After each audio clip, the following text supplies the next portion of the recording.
اور الحمدللہ ابھی تک ہمارا جو ٹائم ہے اس کو 2 منٹ رہتی ہیں. الحمدللہ اللہ کے فضل و کرم ہوا.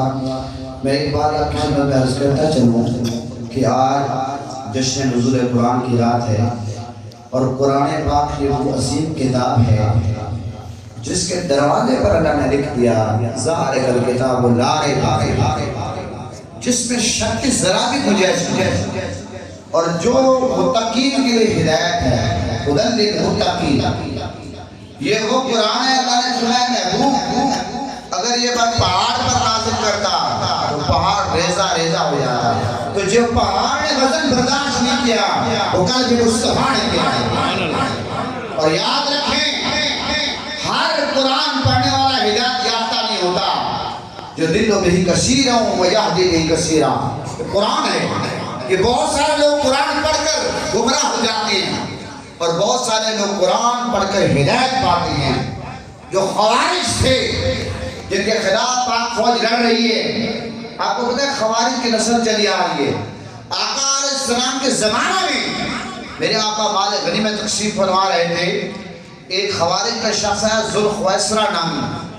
اس نے کہا یا رسول اللہ عدل کیجئے. اور یہ بہت بڑی بیعت بھی تھی. صحابہ کرام تشریف فرما ہے. فاروق اعظم کے تشریف یا رسول اللہ آپ اجازت ہے ہم اس کی گردن اڑا دیں. میرے آقا نے فرمایا نہیں.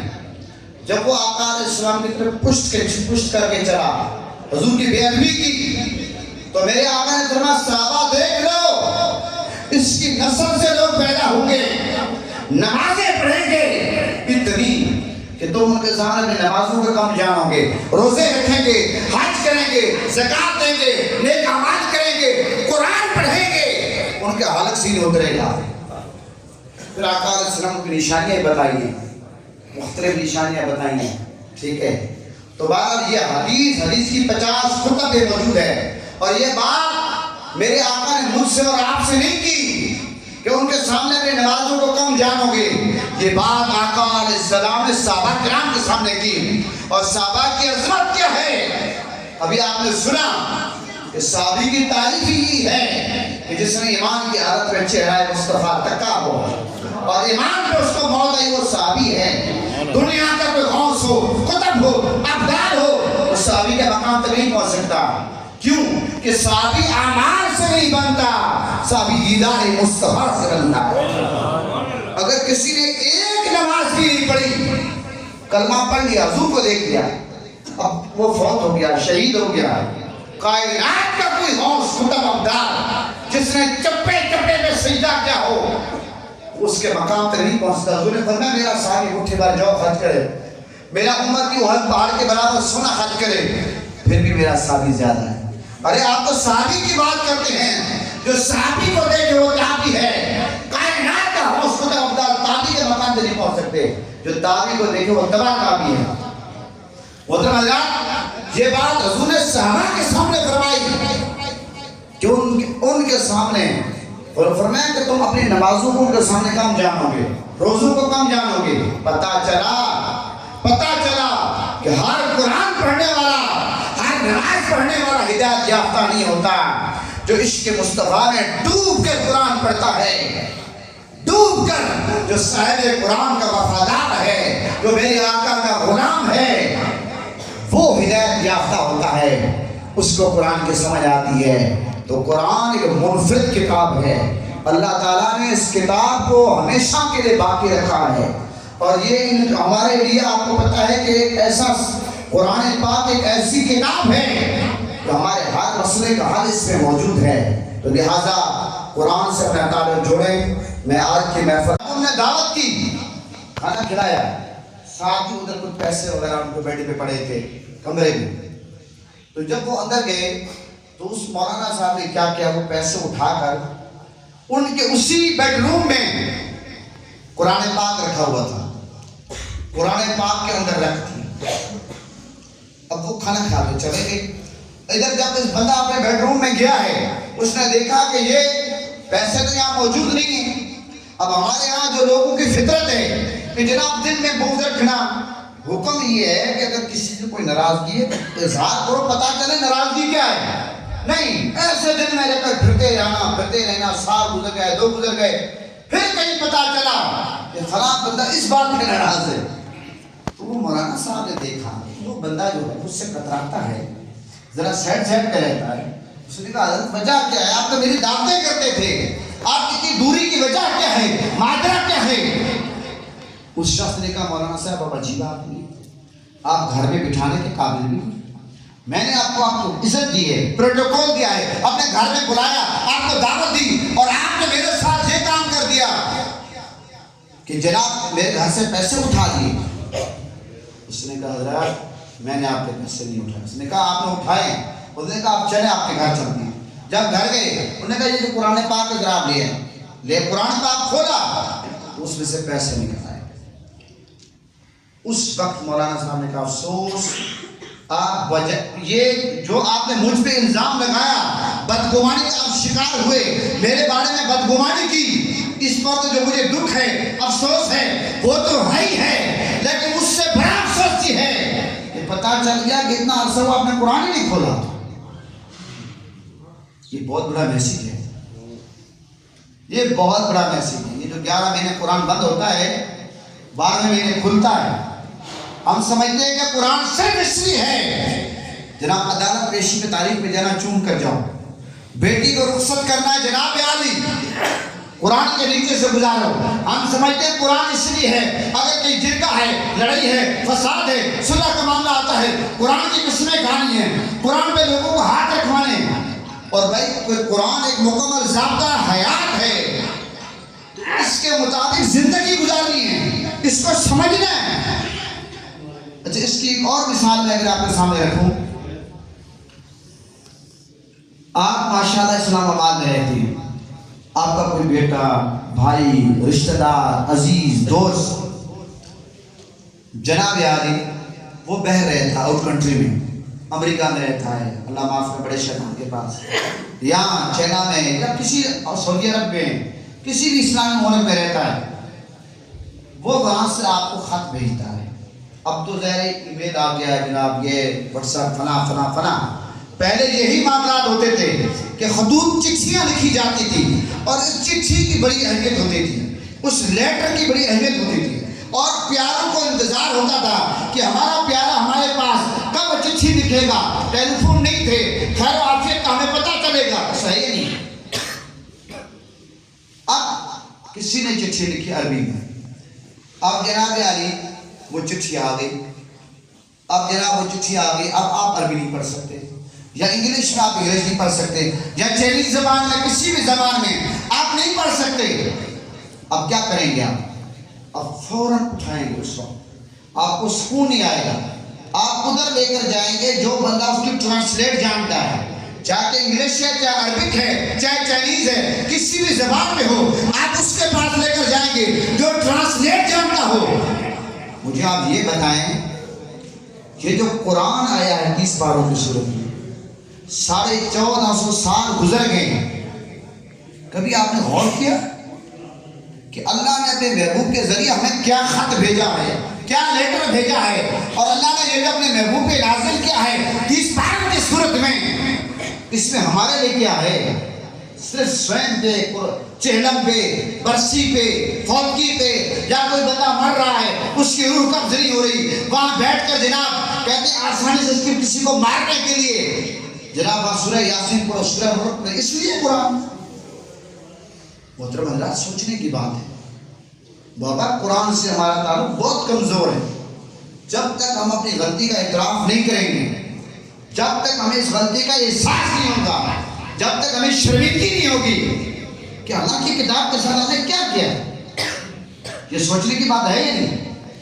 محترم حضرات غور کریں، اس کتاب سے ٹوٹا ہوا رشتہ بحال کریں.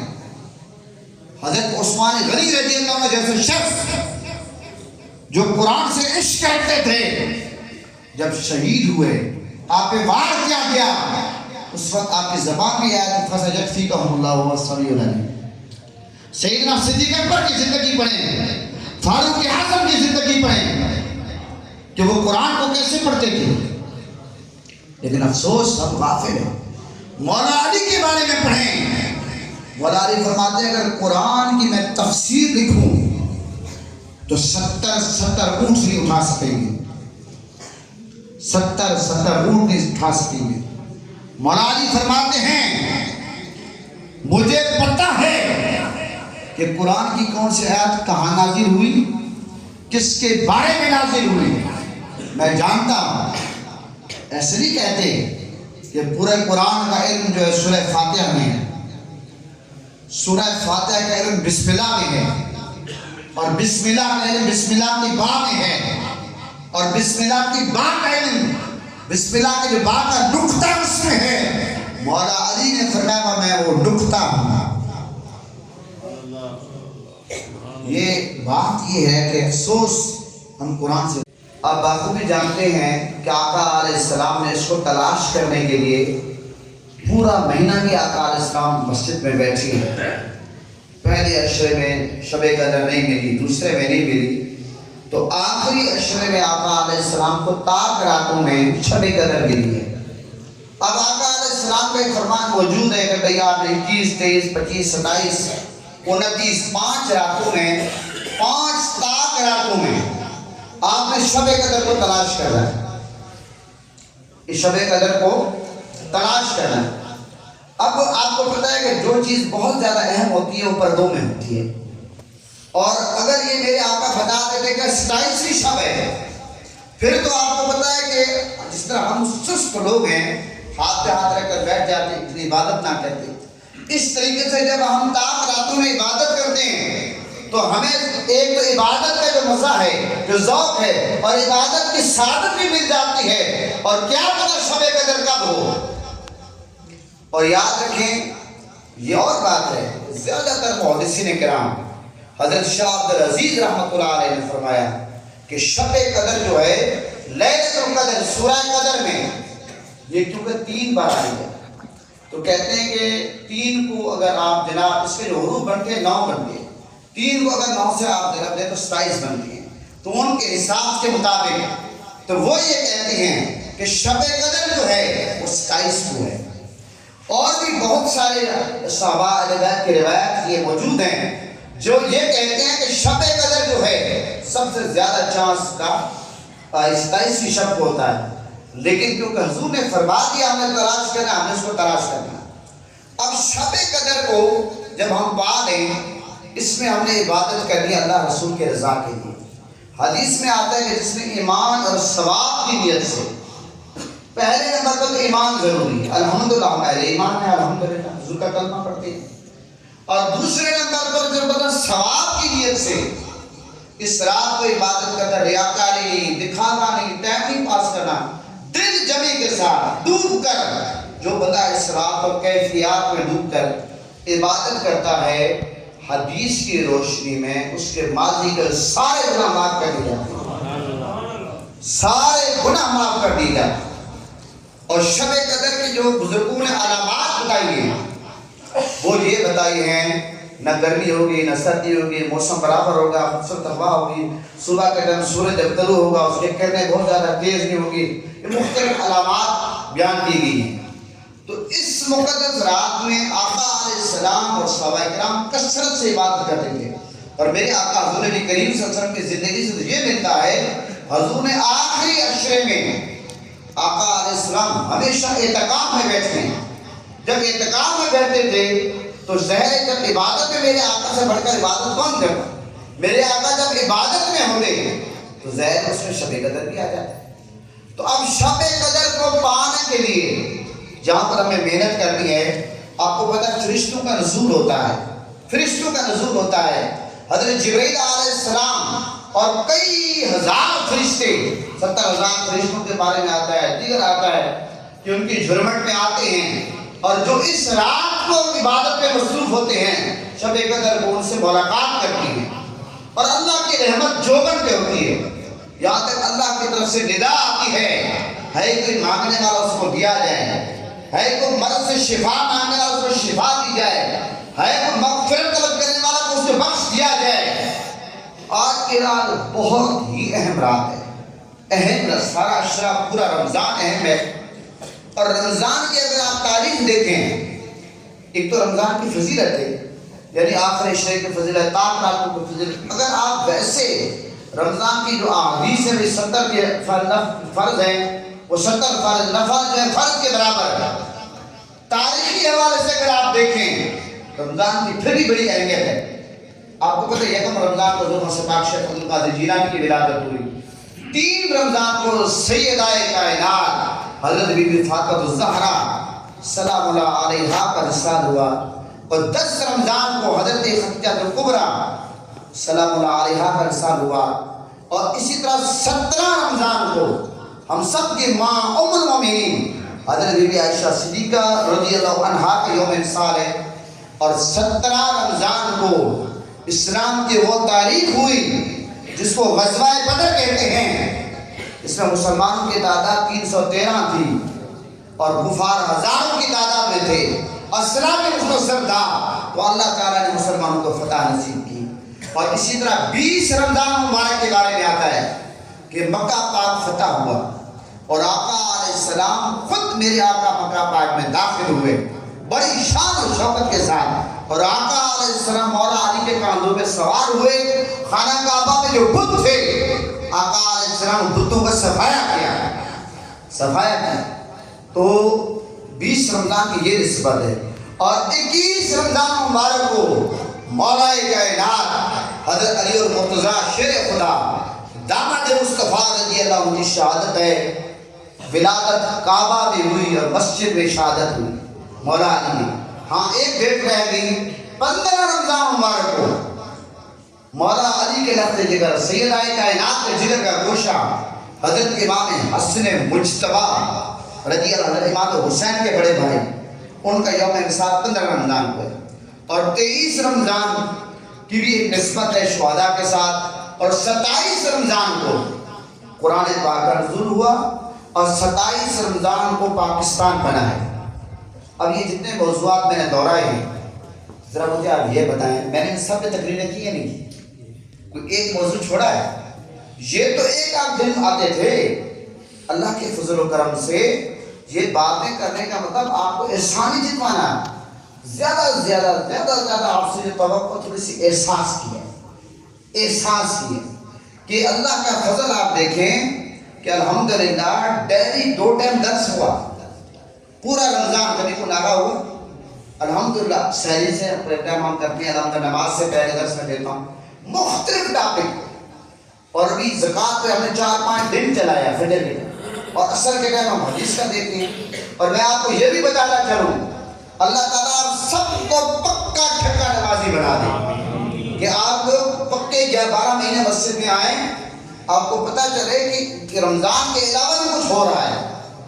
الحمدللہ یہ بات میں اس پر جتنا اللہ کا شکر ادا کروں گا. میں 5ویں بار ہمارا قرآن پاک جو ہے فجر کے ٹائم 1 رکوع میں بیان کرتا ہوں ترجمے کے ساتھ. یہ کہنا آسان ہے، ذرا اس کی تاریخ دیکھیں گے اسلام آباد میں ذرا کہ 5ویں بار الحمدللہ ہمارا قرآن پاک چل رہا ہے. 5ویں بار. اور حدیث کی جو مشکات شریف حدیث کی کتاب ہے جس میں سیاست کی تقریباً بہت ساری حدیثیں ملتی ہیں. مشکات شریف اس کی ایک شرح ہے یعنی تشریح جس کو آپ کہتے ہیں. اس کے 8 والیوم ہیں. مفتی احمد یار خان نعیمی گجراتی نے آپ کے شہری نے لکھی ہے. مفتی احمد یار خان نعیمی گجراتی بہت بڑے عالم گزرے ہیں. انہوں نے تفسیر نعیمی لکھی ہے تقریباً 30 جلدوں میں. تو انہوں نے اس کی شرح لکھی، تشریح لکھی. تو اس کتاب کا درس بھی اثر کے ٹائم 5ویں بار چل رہا ہے. اور روزانہ ہم گھٹنیوں پہ بیٹھ کر نماز ہوتی ہے، کلمہ شریف کا ذکر ہوتا ہے، درس ہوتا ہے، دعا ہوتی ہے. اس کے بعد کیونکہ جس بزرگ نے مجھے کہا کہ یہ درود شریف شروع کیا روایا مجھ سے یہ گھٹنیوں پہ، انہوں نے مجھے کہا کہ آپ اس درود کے لیے اعلان نہیں کرنا، جو بیٹھ جائے بیٹھ جائے. میں نے کہا ٹھیک ہے. تو اب میں اس کے لیے اعلان کبھی نہیں کرتا. جتنے لوگ بیٹھ جاتے ہیں وہ بھی ڈیلی درود پاک پڑھا جا رہا ہے. اور جمعے کے دن ہم فجر کی نماز کے بعد درود کی تسبیح پڑھتے ہیں اور عصر کی نماز کے بعد. تو یہ سب کچھ آپ کو کیوں پتہ ہے؟ قرآن پاک کی تعلیم ہو رہی ہے، ایک محبت ہے، محبت کی فضا ہے. مسجدیں ساری اللہ کا گھر ہے. مسجدیں یاد رکھیں پنکھوں کا نام نہیں ہے، لائٹوں کا نام نہیں ہے، بلڈنگ کا نام نہیں ہے، 4 دیواری کا نام نہیں ہے، رقبے کا نام نہیں ہے. مسجد نمازیوں کا نام ہے. تو مسجد آباد ہو، پرسکون ماحول ہو، جو بندہ آ کر نماز پڑھ رہا ہے وہ ڈسٹرب نہ ہو. یعنی بھائی بندہ نفل پڑھ رہا ہے, ہم ادھر باتیں کرنا شروع کر دیں گے تو وہ بندہ ڈسٹرب ہوگا ہی نہیں ہوگا. ایک بندہ دعا مانگ رہا ہے, ادھر کوئی بندہ بات کرے گا, ڈسٹرب ہوگا.